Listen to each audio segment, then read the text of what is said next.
I'm gonna level with you. I've played this game like 3 times, and there's something that I'm missing. I'll talk about it more in the video, but I feel like I'm going crazy or like I'm missing something obvious here.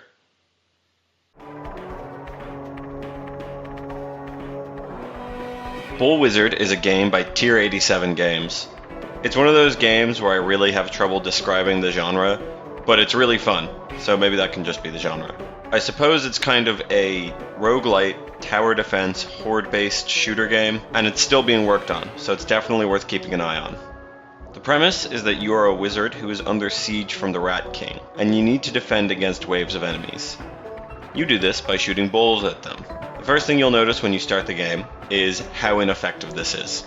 You shoot your bowls really slowly, enemies take little damage from them, and it takes about 3 hits to kill you. Of course, if this was the whole game, I wouldn't be making a video about it. Once you die, you are taken to this shop, check it off your roguelike bingo cards, where you can purchase upgrades. This upgrade tree is pretty expansive, so I won't deep dive everything that you can unlock, but one thing I must say is how much I enjoy the sense of progression the upgrade tree gives the game.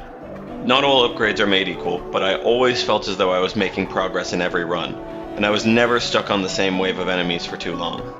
Speaking of the enemies in this game, I should probably explain how they work. Every time you start a new run, you are taken back to Wave 1. You have to progress until you fall or until you've beaten the final boss. I'm of 2 minds about these enemy waves. I think that the progression of the waves is very good, in the sense that every new wave felt like a significantly harder experience from the previous one. Couple that with the speed at which your character progresses, and I ended up finding it quite satisfying to absolutely demolish the earlier waves, which had given me so much trouble on previous runs. On the other hand, one thing that this game does struggle with is enemy variety. In terms of the multitude of different enemy types, I have no issue. There are plenty of different enemies to fight. My issue is the lack of variety in their gameplay functionality. Most of them simply walk towards the character at the same speed, and the only significant difference between them, aside from the aesthetic difference, is how much health they have. Some of them will shoot arrows in the early to mid game, which was the only time that there was any advantage to using the movement keys for the wizard rather than standing in one place. Unfortunately, I really didn't feel like there were many projectiles coming my way in the later stages, and by that point I was demolishing the stages with the ranged enemies so quickly that they weren't getting the opportunity to pressure me with ranged attacks. Maybe if there were enemies who released projectiles upon their death, this ability would be a little bit more useful. I also think that the game would benefit from having some enemies with a bit more horizontal movement, Space Invader style, rather than just walking in a straight line. Actually, now that I think about it, the game genre could just be Space Invaders with, like, roguelite elements. Yeah, I think I'm gonna go with that. As with most of the projects I talk about, I really love the audiovisual aspect of this game.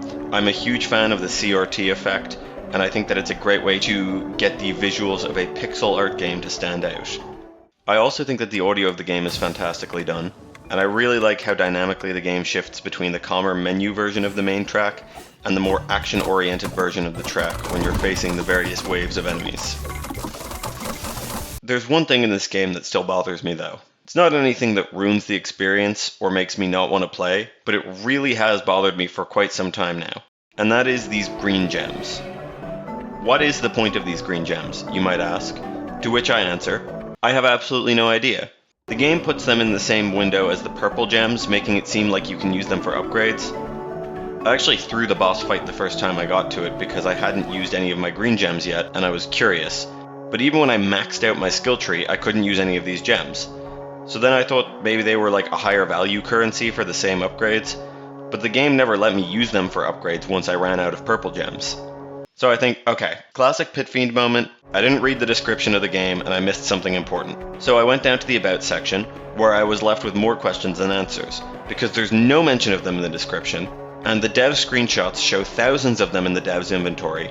And I only acquired like 500 of them after about half an hour of playing, so do they just have like no purpose? Am I going crazy? Maybe. In all seriousness though, this doesn't ruin the experience, and maybe they're just part of the roadmap for this game, but I wanted an answer and I was unable to find one. So if any of you wonderful viewers are similarly curious and happen to find something, please leave a comment. I would love to know if I missed something, especially if it was something completely obvious. And I think I'm going to leave it at that. As always, if this project looks interesting to you, definitely go check it out. And if you enjoyed the video, be sure to subscribe or leave a comment down below, or both. I always appreciate hearing what other people think about these projects. Bye bye.